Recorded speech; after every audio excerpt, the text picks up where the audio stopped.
Drama की starring हमारी female lead सूजी के साथ होती है, जो कि अभी ब्लाइंड डेट पर गई हुई थी। वो डेटिंग साइट से उसका फोटो चेक करती है, जो कि बिल्कुल भी सेम नहीं होता। सूजी का ब्लाइंड डेट उसे बताना है कि मेरी कंडीशंस बहुत ही ज्यादा सिंपल है। मुझसे शादी करने के बाद तुम्हें अपनी जॉब से रिजाइन देना पड़ेगा और फुल टाइम मेरी वाइफ बनना पड़ेगा। तुम्हारा काम होगा अपने इन लॉस का ख्याल रखना और 3 साल में मुझे 2 बच्चे देना। ये सब बोलकर वो बड़ा हंस रहा होता है और सूजी सोचती है कि ये बिल्कुल भी गुड लुकिंग नहीं है और सपने तो बड़े बड़े देख रहे हैं।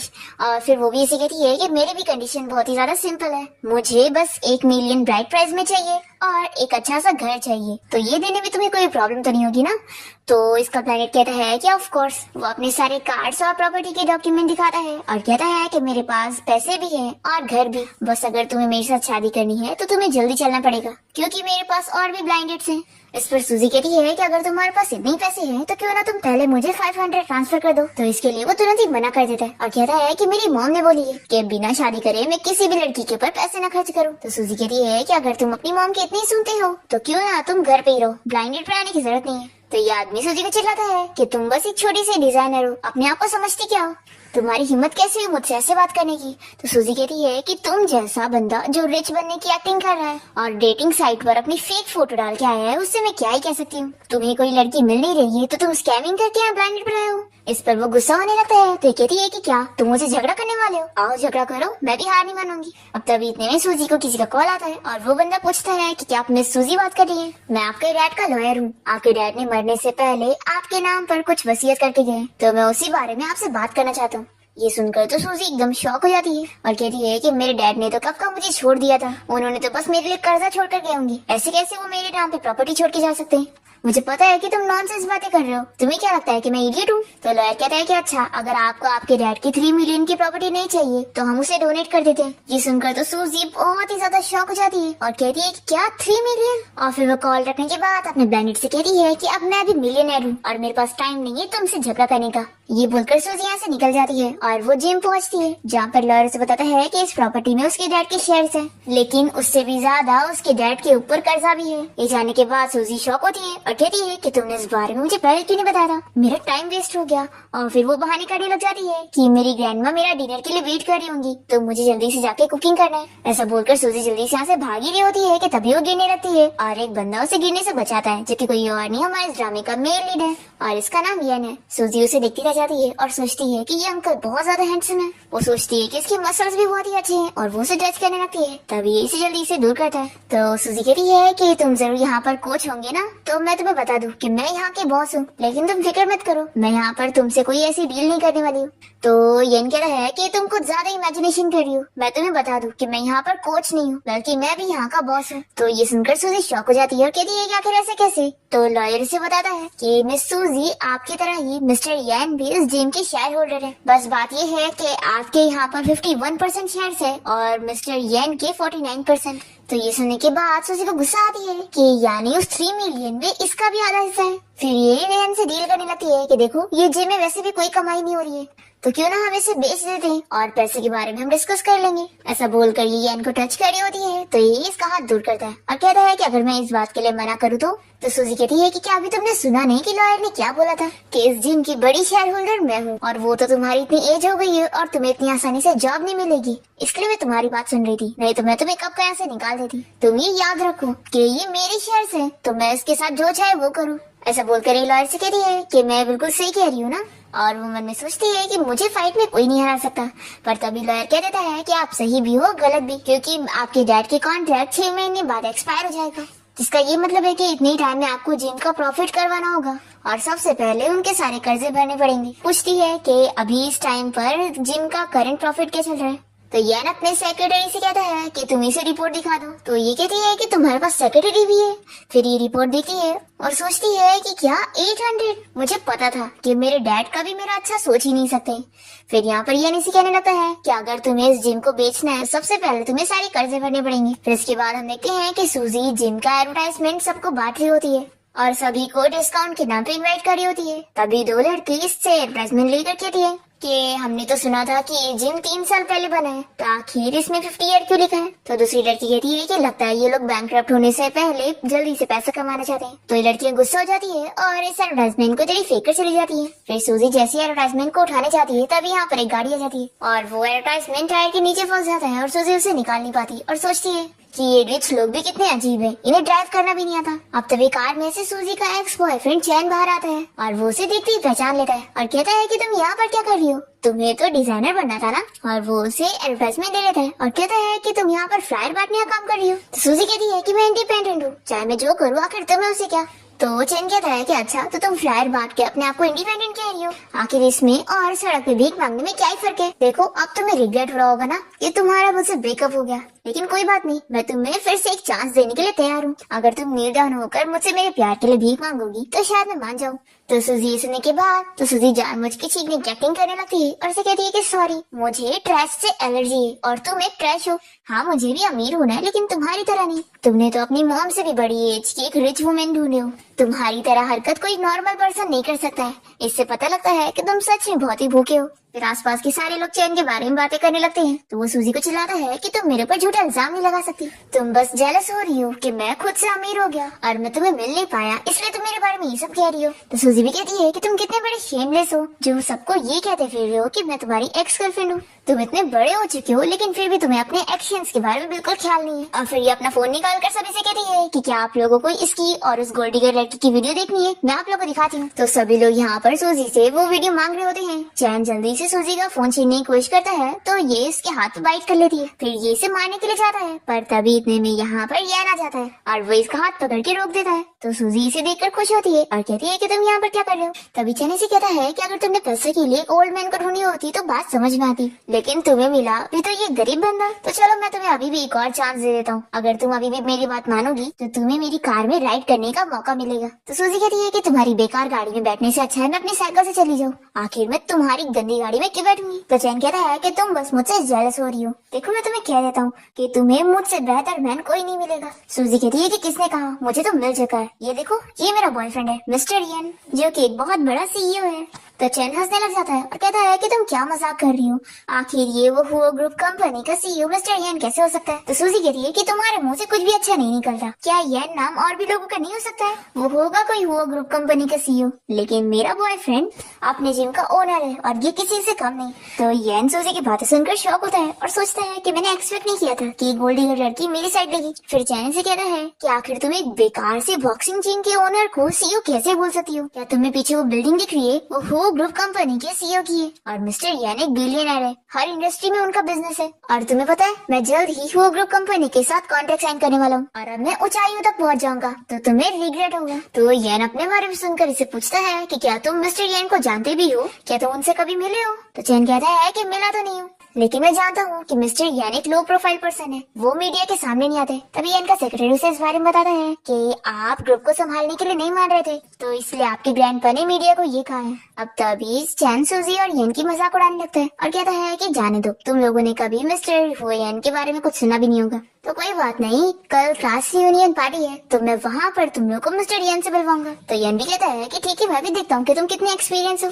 तो इस पर चैन को गुस्सा आती है कि तुम अभी भी एरोगेंट बन रहे हो। रुको मैं तुम्हें बताता हूँ, ये जमीन वो ग्रुप कंपनी की है और तुम यहाँ पर अपनी ये साइकिल नहीं राइड कर सकते। अभी सिक्योरिटी गार्ड को बुलाता हूँ और तुम्हें यहाँ से निकलवाता हूँ। तो यन भी कहता है कि तुम अपनी आंखें खोल कर देखो, ये कोई हु ग्रुप कंपनी की जमीन नहीं है, लेकिन हाँ तुम्हारी ये बेकार सी गाड़ी की वजह से मुझे कुछ याद आ गया और मुझे ये रोड काफी पसंद आई है। फिर ये अपने असिस्टेंट से कहता है कि तुम मेरे लिए इस रोड को खरीद लो और ये मेरा ऑर्डर है कि इसकी बेकार सी गाड़ी यहाँ पे चलनी नहीं चाहिए। तो चिन कहता है कि आखिर तुम्हारा वो बेकार सा जिम कितने पैसे ही कमाता होगा जो तुम इतनी बड़ी बड़ी बातें बोल रहे हो। फिर सूजी कहती है कि हमें इस बेकार इंसान के मुंह नहीं रखना चाहिए, चलो मुझे बहुत भूख लग रही है तो हम लोग कुछ खाने चलते हैं। और फिर सूजी यन के साथ स्कूटी बैठ कर यहाँ से चली जाती है और चैन यहाँ पर चिल्लाता रह जाता है कि तुम लोग ऐसे कैसे चले गए, अभी तो तुमने कहा था कि तुम इस रोड को खरीदने वाले हो और क्या बकवास कर रहे थे कि मेरी गाड़ी चलने नहीं दोगे, झूठे कहेंगे। तभी इतने में यहाँ पर ये इनका सेक्रेटरी ऑर्डर दे रहा होता है कि इसी गाड़ी को यहाँ से हटाना है। फिर इन सारे सेक्रेटरी गार्ड को देखकर चैन शॉक होता है और कहता है कि जरूर तुम लोग एक्टर होंगे ना, उसी गरीब ने तुम लोगों को हायर किया होगा। लेकिन मैं तुम लोग को बता दूं कि एक्टिंग करने का कोई फायदा नहीं है, क्योंकि मैं हुओ ग्रुप कंपनी का होने वाला बिजनेस पार्टनर हूँ। ये सभी यहाँ पर बोलता रह जाता है और इसी गाड़ी को ये लोग यहाँ से ले जा रहे होते हैं। तो ये चिल्लाता है कि तुम लोग की हिम्मत कैसे हुई मेरी गाड़ी को ले जाने की, तुम लोग को पता नहीं है मैं कौन हूँ। तो ये सारे गार्ड्स बताते हैं कि हम हुओ ग्रुप कंपनी की तरफ से हैं। ये बोलकर सभी गार्ड सेक्रेटरी के साथ यहाँ से चले जाते हैं। फिर चैन भी शक में पड़ जाता है कि क्या सच में वो हुओ ग्रुप कंपनी का सीईओ था, लेकिन ऐसा कैसे हो सकता है। दूसरी तरफ सूजी और यानी यहाँ जिम में आ जाते हैं और ये लोग बारिश की वजह से भीग चुके होते हैं। फिर सूजी इसके लिए नूडल्स ला कर देती है और कहती है कि तुमने मेरी हेल्प किए थे इसलिए मैं तुम्हें लंच की ट्रीट दे रही हूँ। तो यानी से कहता है कि मैं इंस्टेंट नूडल्स नहीं खाता, तुम यहाँ पर वेट करो, मैं कुछ कुकिंग करता हूँ। फिर यान कुकिंग कर रहा होता है और सूजी उसे देखती रह जाती है और सोचती है कि सच में कुकिंग करते हुए मैन सबसे ज्यादा हैंडसम लगते हैं। लेकिन फिर से ख्याल आता है और ये सोचती है कि मुझे अपना गोल क्लियर रखना चाहिए, मुझे अमीर होना है। तो अगर ये बंदा गरीब है तो मैं इसे कैसे चुन सकती हूँ, और वैसे भी ये इतना ओल्ड भी तो है। फिर ये दोनों साथ में खाना खाते हैं और सूजी उसकी कुकिंग की तारीफ करती है और ये भी कहती है कि कल तुम्हें मेरे साथ क्लास रियूनियन पार्टी में चलने की जरूरत नहीं है, मैं वहाँ पर सब कुछ अकेले हैंडल कर लूंगी। तो येन कहता है कि क्या हुआ, तुम्हें लगता है कि मैं तुम्हें एम्बैरेस कर दूंगा। तो सूजी कहती है कि ऐसी बात नहीं है, मैं बस नहीं चाहती हूँ कि वो बेकार लोग तुम्हारे बारे में भी गॉसिपिंग करें। तो येन कहता है कि तुम्हें मेरी फिक्र करने की जरूरत नहीं है, क्योंकि मैं जब से पैदा हुआ हूँ तब से मैं गॉसिप का सब्जेक्ट हूँ, तो मुझे इस चीज की आदत है। फिर नेक्स्ट सीन में देखते हैं कि सूजी रेडी होकर जा रही होती है, तभी येन जल्दी से जाकर उसे अपनी गाड़ी की चाबी देता है। तो ये कहती है कि तुम पागल हो गए हो, मैं बस क्लास रियूनियन पार्टी के लिए जा रही हूँ, तो इतनी लग्जरी कार चला के शो ऑफ करने की मुझे क्या ही जरूरत है।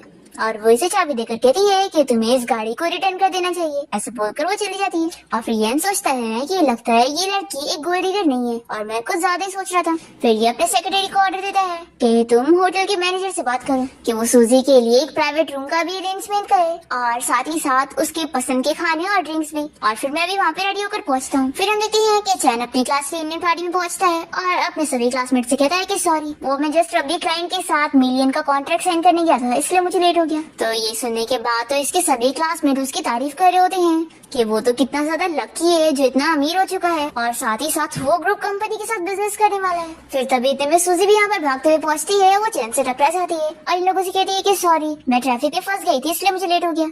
तो चैन इसका मजाक उड़ाने लगता है कि क्या हुआ, तुम्हारे उस बॉयफ्रेंड ने तुम्हें अपनी इलेक्ट्रिक बाइक से यहाँ पर नहीं छोड़ा। तो ये सुनने के बाद सूजी के और भी क्लासमेट इसका मजाक उड़ाने लगते हैं कि क्या तुम्हारा बॉयफ्रेंड इलेक्ट्रिक बाइक चलाता है, तुम्हें पता है ना हम सारे क्लासमेट सब बहुत ही अमीर हो चुके हैं, हमारे पास BMW है। फिर सूजी की क्लासमेट कहती है कि तुम तो कैंपस के पहले हुआ करती थी, आखिर तुम्हारा टेस्ट इतना बेकार कैसे हो गया। तो सूजी इन लोग को चिल्लाती है कि आखिर एक बाइक राइड करने में क्या प्रॉब्लम है, ये उस बेकार कार से तो ज्यादा अच्छी है ना जिसे ट्रैश की तरह लेकर जाया जा रहा हूँ। तो चैन कहता है कि तुम्हें क्या लगता है कि उस रोड को सच में तुम्हारे बॉयफ्रेंड ने खरीदा? बिल्कुल नहीं, मैंने इस बारे में पता किया कि उस रोड को वो ग्रुप कंपनी के प्रेसिडेंट ने खरीदा था और अब मेरी उनके साथ इतनी पहचान है, मैं उनके साथ बिजनेस करने वाला हूँ, तो देखना मेरे एक कॉल पर वो मेरी कार मुझे रिटर्न कर देंगे। फिर सभी यहाँ पर चैन की तारीफ कर रहे होते हैं कि तुम्हारी वजह से हमें VIP रूम में डिनर करने का मौका मिला। फिर सूजी की क्लासमेट से पूछती है कि क्या हुआ, तुम्हारा बॉयफ्रेंड अभी तक यहाँ पर आया नहीं। तो सूजी कहती है कि उसे कुछ काम है तो वो नहीं आ पाएगा। तो चैन कहता है कि सच में उसके पास कुछ काम है या फिर वो यहाँ पर आने के लिए एम्बैरेस हो रहा है। फिर बाकी क्लासमेट भी कहने लगते हैं कि जरूर उसने कुछ बेकार से कपड़े पहना होगा, तो डर रहा होगा कि सिक्योरिटी गार्ड उसे अंदर ही नहीं लेगा। और बात भी सही है, कैसे 5 स्टार होटल में ऐसे कोई बेकार लोगों को एंटर होने का मौका नहीं मिलेगा। सूजी को सुनकर गुस्सा आती है और वो इन लोग को चिल्ला भी नहीं पाती। फिर यहाँ पर सारी डिशेस आने लगती है और मैनेजर इन लोग को बताता है कि ये सारी डिशेस प्रेसिडेंट येन की तरफ से मैं सूजी के लिए। तो ये सभी ये सुनकर शॉक होते हैं और बात करने लगते हैं कि सूजी के बॉयफ्रेंड का नाम भी येन है, तो क्या सच में वही हुआ ग्रुप कंपनी का प्रेसिडेंट है। तो चैन चिल्ला कर कहने लगता है क्या सब बिल्कुल नहीं हो सकता, वो तो एक मामूली सा बंदा है जो कि इलेक्ट्रिक बाइक चलाता है और वो बस एक बेकार से जिम का ओनर है, ताकि वो कैसे हो सकता है। फिर बाकी क्लासमेट भी कहने लगते हैं कि जरूर ये सब उसके लिए होगा क्योंकि वो हुआ ग्रुप कंपनी का बिजनेस पार्टनर है। और ये लोग कहते हैं कि जरूर मैनेजर से गलती हुई है कि वो सूजी का नाम ले रहा है। फिर मैनेजर सोचता है कि मुझे तो सेक्रेटरी ने मिस सूजी का ही नाम बताया था। फिर मैनेजर इन लोग से कहता है कि अभी थोड़ी देर में मिस्टर यान यहाँ पर आ जाएंगे, तो आप उनसे खुद ही पूछ लेना। और फिर चैन के सभी क्लासमेट उसकी तारीफ करने लगते हैं कि उसकी वजह से ही वो लोग वो ग्रुप कंपनी के प्रेसिडेंट से मिलने वाले। तो चैन कहता है कि जब मिस्टर यान यहाँ पर आएंगे ना तो मैं तुम सभी को उनसे मिलवाऊंगा। और इस खुशी में ये लोग ड्रिंक टोस्ट कर रहे होते हैं और फिर सूजी की क्लासमेट उसका रिएक्शन देकर कहती है कि आखिर तुम कैसे बिहेव कर रही हो, चैन की वजह से तुम्हें यहाँ पर बैठने का मौका मिला है। फिर चैन सूजी से कहने लगता है कि देखो अब तुम्हें रिग्रेट हो रहा होगा ना कि तुमने मुझे रिजेक्ट क्यों करी, तो ये लो अगर तुम मेरे कहने पे ड्रिंक करोगे ना तो मैं तुम्हें माफ कर दूंगा। पर सूजी इसे ड्रिंक नहीं लेती और वो गिरा देती है।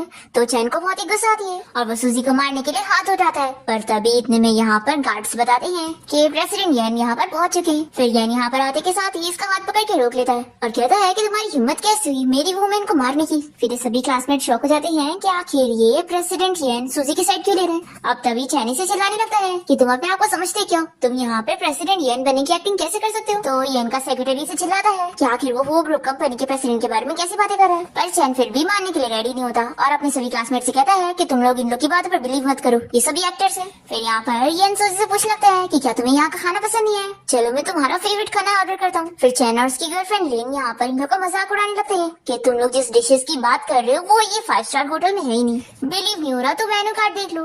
तो येन कहता है कि मुझे मेन्यू देखने की जरूरत नहीं है, मुझे तो जो खाना होता है मैं तो बस वो ऑर्डर करता हूँ। इसकी बात सुनते हुए सूजी सोचती है कि ये तो सच में एक डोमिनेटिंग सीईओ वाली वाइब दे रहा है। और फिर येन अपने सेक्रेटरी को कहता है कि जाओ होटल के मैनेजर से कह दो कि वो हेड शेफ से कहे कि वो ये डिशेस रेडी करे। फिर जैसे यहाँ पर खाना आ जाता है तो सभी शॉक हो जाते हैं कि क्या सच में वो ग्रुप कंपनी का प्रेसिडेंट है। हेड शेफ बताता है कि खाना स्पेशली प्रेसिडेंट ने आपके लिए भेजा है। तो चैन कहता है कि देखा ये खाना तुम्हारे ऑर्डर करने पे नहीं है बल्कि प्रेसिडेंट वो के कहने पे है। तो येन भी कहता है कि अगर ऐसी बात है तो तुम खाना खोल कर देख लो, ये मैंने जो ऑर्डर किया वो होगा। चैन को बिलीव नहीं होता पर जैसे ही वो खोलता है तो ये सभी लोग शॉक हो जाते हैं और फिर येन और सूजी मिलकर कहने लगते हैं कि शर्त तो हम जीत गए, तुमने कहा था कि अगर हम लोग शर्त जीतेंगे तो तुम डॉग की तरह बिहेव करोगे। तो चैन यहाँ पर चिल्लाने लगता है कि वो ऐसा कुछ भी नहीं करने वाला। तो येन कहता है कि ठीक है अगर तुम्हें नहीं करना है तो मत करो, लेकिन कम से कम सूजी से माफी मांगो। पर चैन ये भी करने के लिए तैयार नहीं होता और कहता है कि ये इस लायक की नहीं है कि मैं इससे माफी मांगूंगा। तो सूजी कहती है कि रहने दो, वैसे भी मुझे तुमसे कोई उम्मीद भी नहीं है। और ये येन से कहती है कि चलो हम लोग चलते हैं। तो येन कह देता है कि अगर हम ये डिशेस नहीं खाने वाले हैं तो इन्हें भी खाने नहीं मिलेगा। पर सूजी की क्लासमेट्स को बिलीव भी नहीं हो रहा होता और वो खाना खाने जा रहे होते हैं। तभी जल्दी से मैनेजर को आवाज देता है और फिर येन यहाँ इन सभी लोग को यहाँ से निकलवा देता है। मैनेजर येन से बहुत ही रिस्पेक्टफुली बात कर रहा होता है तो येन को सूजी को सब झूठ बोलना पड़ता है। वैसे कहता है कि मैं अक्सर यहाँ पर आया करता हूँ ना, तो इसीलिए मैनेजर मुझे जानते हैं। सूजी कहती है कि तुम इतने रिच हो जो यहाँ पर खाना खाने आते हो। तो वो मैनेजर के साथ मिलकर एक्टिंग करता है कि वो बस यहाँ पर काम करने आता है। तो सूजी सब खुद ही से अज्यूम करने लगती है कि अच्छा तो तुम सभी लोग मिले हुए थे और एक्टिंग कर रहे थे। फिर यहाँ पर सभी क्लासमेट बाहर आने के बाद चैन को चिल्ला रहे होते हैं कि तुम्हारी वजह से हमारी कितनी बेइज्जती हुई है और वो लोग उस पर गुस्सा करके ऐसे चले जाते हैं। फिर उसकी गर्लफ्रेंड लिन कहती है कि इन लोग को तुम पर बिलीव नहीं है तो क्या हुआ, मुझे तुम पर बिलीव है, मेरी मानो तुम तो वो ग्रुप कंपनी के प्रेसिडेंट को कॉल करके इन सभी को फायर करवा देना। तो चैन सोचता है कि मैं तो उसे जानता भी नहीं हूँ तो मेरे पास उसका नंबर कहाँ से आएगा। अब तभी येन और सूजी बाहर आ जाते हैं और येन इसे कहता है कि मैंने बोला था ना कि अगर हम डिनर नहीं करेंगे तो मैं तुम लोग को भी नहीं करने दूंगा। तो चैन इसे चिल्लाने लगता है कि तुम्हें तो मैं बाद में देखूंगा। तभी से इसकी सिस्टर की कॉल आती है और वो बताती है कि वो ग्रुप कंपनी ने हमारे साथ सारे कॉन्ट्रैक्ट कैंसिल कर लिए, आखिर तुमने ऐसा क्या करे। तो कहता है कि मैंने कुछ भी नहीं किया सिस्टर। फिर लिन भी इससे पूछने लगती है कि आखिर वो ग्रुप कंपनी के साथ तुम्हारा कॉन्ट्रैक्ट कैसे कैंसिल हो गया। तो कहता है कि आखिर तुम्हें क्या है। तभी येन इसे कह देता है कि तुम वो ग्रुप कंपनी के साथ कॉन्ट्रैक्ट करने लायक हो ही नहीं। और फिर ये सूजी के साथ कार में बैठ के उसे यहाँ से लेके जा रहा होता है। तो सूजी से कहती है कि कार को बिल्कुल भी गंदी मत करना, मैं जानती हूँ कि तुमने इस कार को जरूर रेंट पर लिए होंगे ना, ऐसे हम लोग जिनकी वजह से कर्जे में पड़े तो हम ये अफोर्ड नहीं कर पाएंगे। ये उसे समझाने लगता है कि उसे कर्जे की फिक्र करने की जरूरत नहीं है, पर ये कहती है कि तुम फिक्र मत करो, मैं पैसे कमा कर कर्जा भरने में हेल्प करूंगी। और चलो अब ये कार रेंट की है तो मुझे कहीं लेके चलो। येन कहता है कि ठीक है जैसा तुम कहो। और फिर सूजी येन को अपने घर के बाहर ले आती है और बताती है कि मेरे डैड के जाने के बाद मैं अपनी मॉम और ग्रैंडमा के साथ यहाँ पे रहती थी, फिर मॉम भी चली गई और अब बस मैं और मेरी ग्रैंडमा ही बचे।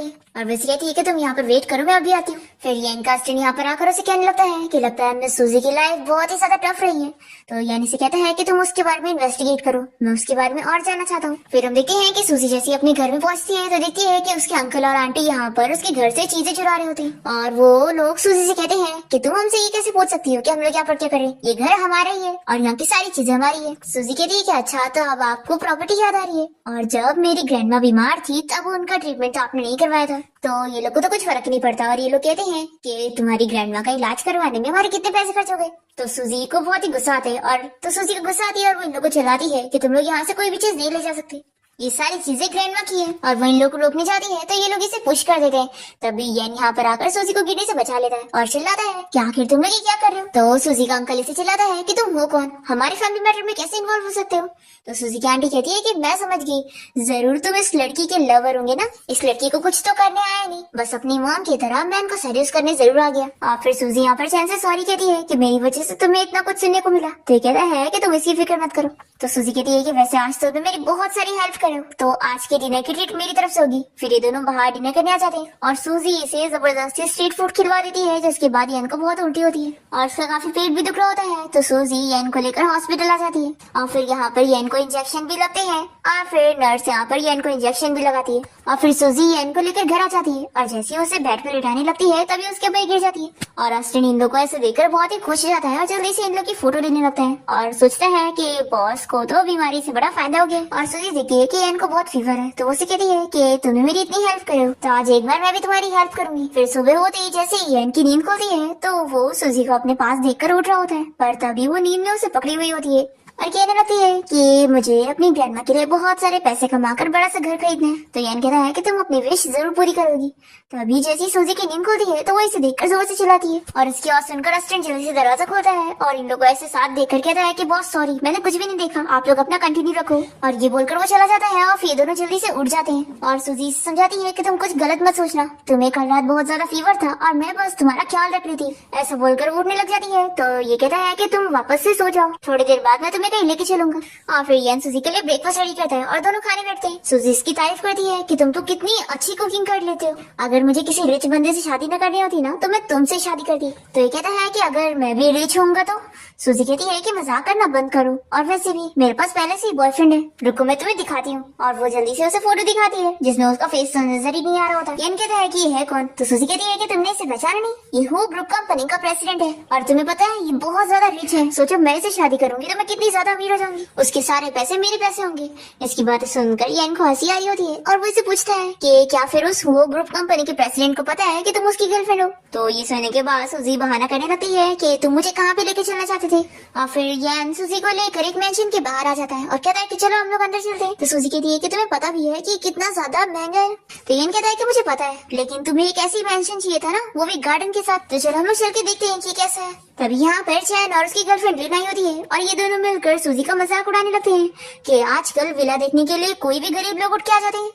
फिर हम देखते हैं कि मैनेजर अपने सभी स्टाफ को बता रहा होता है कि हु ग्रुप कंपनी का मिस्टीरियस प्रेसिडेंट यहाँ पर मेंशन खरीदने के लिए आ रहा है। और फिर मैनेजर बाहर आकर चैन को देखकर उसे हु ग्रुप कंपनी का प्रेसिडेंट समझने लगता है और कहता है कि प्रेसिडेंट आप लेट कैसे हो गए, चलो आप अंदर चलो, मैं आपको दिखाता हूँ। तो उसकी गर्लफ्रेंड लिन तो खुश जाती है और कहती है कि तुम प्रेसिडेंट कब बन गए, तुमने मुझे बताया भी नहीं। तो ये भी एक्टिंग करने लगता है कि मैं लो प्रोफाइल में रहता हूँ, इसलिए नहीं बताया। तो यान यहाँ पर मैनेजर से कहता है कि विला देखने के लिए वो आया हुआ था और इस मैनेजर को बिलीव नहीं होता, कहता है कि क्या तुम्हारे पास पैसे भी है? तो ये इसे 10 मिलियन का कार्ड दिखाता है। फिर कार्ड देखने के बाद मैनेजर तो शॉक हो जाता है कि हु ग्रुप कंपनी का प्रेसिडेंट तो ये है, पर यान यहाँ पर मानने के लिए तैयार नहीं होता और कहता है कि जरूर ये फेक कार्ड होगा। तो यान कहता है कि अगर बिलीव नहीं हो रहा तो कार्ड स्वाइप करके देख लो। फिर मैनेजर जैसे स्वाइप करता है तो इसे पता लग जाता है कि तो असली कार्ड है। फिर ये सोचता है कि अगर ये हु ग्रुप कंपनी का प्रेसिडेंट नहीं भी हुआ तो है तो बहुत ही रिच, तो ये दोनों में से किसी से भी पंगा नहीं ले सकता, इसलिए वो इन दोनों को अंदर लेके जाता है। और फिर ये सबसे पहले तो चैन और उसकी गर्लफ्रेंड लिन को विला दिखाने लगता है जो कि काफी महंगा होता है। लिन को तो पसंद आता है पर चैन सोचता है कि इतना महंगा तो मैं खरीद ही नहीं सकता, तो वो बहाना करता है कि ये मुझे अच्छा नहीं लग रहा है। तो मैनेजर कहता है कि आप इसे ऐसे रिजेक्ट नहीं कर सकते क्योंकि पहले से ही आपने इसे रिजर्व करवाया था, तो अब आपको इसकी पेनल्टी भरनी पड़ेगी, वो भी 5 मिलियन। तो ये मना करने लगता है। तो यहाँ पर सूजी इसका मजाक उड़ाती है और तभी लिन यहाँ पर बातों बातों में कह देती है कि वो तो हु ग्रुप कंपनी का प्रेसिडेंट है ही नहीं। तो चैन से चिल्लाता है कि आखिर उसे क्यों बता दी। फिर मैनेजर तो इन लोगों को चिल्लाने लगता है कि अगर उसका सरनेम वो है ही नहीं तो वो यहाँ पर वो ग्रुप कंपनी का प्रेसिडेंट बनने की एक्टिंग कैसे कर सकता है। और वो सिक्योरिटी गार्ड को बुलाकर इन लोग को यहाँ से बाहर निकालने कहते हैं और फिर उन लोग की इतनी बेइज्जती हो जाती है और ये देखकर सूजी को बहुत ही मजा आता है और वो यन से कहती है कि आप तो वो लोग चले गए तो हमें भी यहाँ से जाना चाहिए, नहीं तो हमें भी बहुत बुरी तरीके से निकाला जाएगा। तो ये कहता है कि तुम फिक्र मत करो, तुम बताओ कि तुम्हें कौन सा विला पसंद आ रहा है। तभी मैनेजर यहाँ पर आकर इन लोग से पूछने लगता है कि वो लोग क्या खरीदेंगे। वैसे भी वो स्पेशली यहाँ पर हु ग्रुप कंपनी के प्रेसिडेंट को विला दिखाने के लिए आया था। तो सूजी कहती है कि ऐसी बात है तो हु ग्रुप कंपनी का प्रेसिडेंट तो यहाँ पर आया नहीं, तो हम लोग यहाँ से जाते हैं। तभी यन जल्दी से उस पे कॉन्ट्रैक्ट पर साइन कर देता है और यन की साइन देखने के बाद मैनेजर को पता लग जाता है कि वही हु ग्रुप कंपनी का प्रेसिडेंट है, पर यन उसे इशारा करता है कि वो इस बारे में कुछ ना बताए। फिर मैनेजर तो बहुत ही खुश हो जाता है कि कॉन्ट्रैक्ट साइन हो गया। फिर सूजी से कहती है कि चलो हम लोग खाना खाने चलते हैं और वो जल्दी से बाहर आ जाती है। तो यन इसे कहता है कि क्या हुआ, तुम्हें घर पसंद नहीं आया? फिर ये सूजी को ऐसे गुस्से में देखकर सोचता है कि लगता है इसे सब पता चल गया, फिर तो मैं अब अपनी आइडेंटिटी और छुपा नहीं सकता हूँ, मुझे इसे सब बता देना चाहिए। और फिर ये बताने जा रहा होता है, पर तभी सूजी से कहती है कि आखिर तुमने साइन क्यों किया? मैं तुम्हें अच्छा खासा यहाँ से लेके चलने वाली थी ना, अब वो लोग तुम्हें पे करने के लिए बोलेंगे तो तुम क्या करोगे? तो ये कहता है कि मैं पे कर दूंगा। तो सूजी कहती है कि एक्टिंग करना बंद करो, मैं अच्छी तरीके से जानती हूँ कि तुम ये सब चैन को गुस्सा दिलाने के लिए कर रहे थे ताकि मेरा बदला ले सकूं, लेकिन तुम्हें कम से कम मुझसे तो झूठ नहीं बोलना चाहिए। चलो मुझसे प्रॉमिस करो कि अब से मुझसे झूठ नहीं बोलोगी। और फिर रास्ते में बारिश होने लगती है तो ये लोग भीग जाते हैं, और घर आने के बाद यन सूजी की बाल सुखाने में हेल्प करता है तो वो बहुत ही खुश होती है कि ये इतना भी बुरा नहीं है। फिर यन के ग्रैंडपा को इस बारे में पता लग जाता है कि यन किसी लड़की के लिए घर खरीदने गया था, तो इन्हें बहुत ही गुस्सा आती है कि एक लड़की पैसों के लिए मेरे ग्रैंडसन को फंसा रही है। ये अपने स्टूडेंट से कहते हैं कि तुम इसी वक्त कार रेडी करो, मैं उस लड़की से मिलना चाहता हूँ। फिर नेक्स्ट मॉर्निंग होती ही सूजी देखती है कि यन को फिर से फीवर हो गया, तो वो उसे लेकर हॉस्पिटल जाने के लिए निकलती है और दोनों ही लिफ्ट में होते हैं।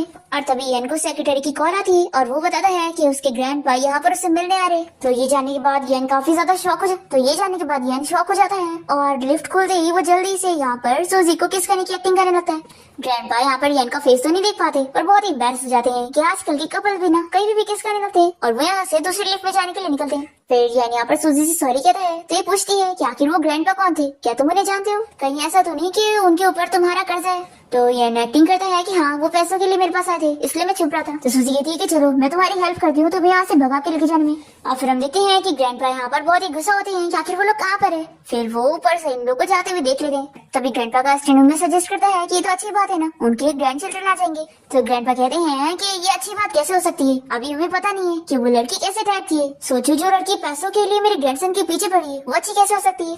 फिर हम देखते हैं कि हॉस्पिटल में सूजी यन का ख्याल रख रही होती है और उसे खाना खिला रही होती है। तभी सेक्रेटरी यहाँ पर आकर यन को बताता है कि चेयरमैन यहाँ पर आ गए। तो सूजी से पूछती है कि चेयरमैन कौन है, तो यन इसे नहीं बताता और कहता है कि मेरा यहीं पर ही वेट करो, मैं अभी आता हूँ। और वो दरवाजा बंद करके बाहर चला जाता है। और तभी उसके ग्रैंडपा यहाँ पर उसे बात करने के लिए पहुंच जाते हैं। तो यन कहता है कि ग्रैंडपा बैठ के बात करते हैं। और फिर ग्रैंडपा यहाँ पर इसे समझाने लगते हैं कि उन्होंने उसकी शादी बाई फैमिली की डॉटर के साथ फिक्स कर दी है। तो यन कह देता है कि ग्रैंडपा मुझे कोई लड़की पसंद है और मैं उसी से शादी करूंगा। तो ग्रैंडपा बहुत ज्यादा चिल्लाने लगते हैं कि ऐसा तुम नहीं कर सकते, और अगर तुम ऐसा करने की कोशिश करोगे तो मैं तुम्हें सीईओ के पोजीशन से हटा दूंगा और तुम मेरे ग्रैंडसन भी नहीं रहोगे। ऐसा बोलकर वो गुस्से में चले जाते हैं। सूजी अंदर रूम से सारी चीजें सुन लेती है और ग्रैंडपा के जाते ही वो यहाँ से बाहर आ जाती है और उसे चिल्लाने लगती है कि तुमने आखिर मुझे क्या समझा हुआ है, तुमने मुझसे इतनी बड़ी बात छुपाए रखी थी, आखिर मैं तुम्हारी नजरों में हूँ क्या?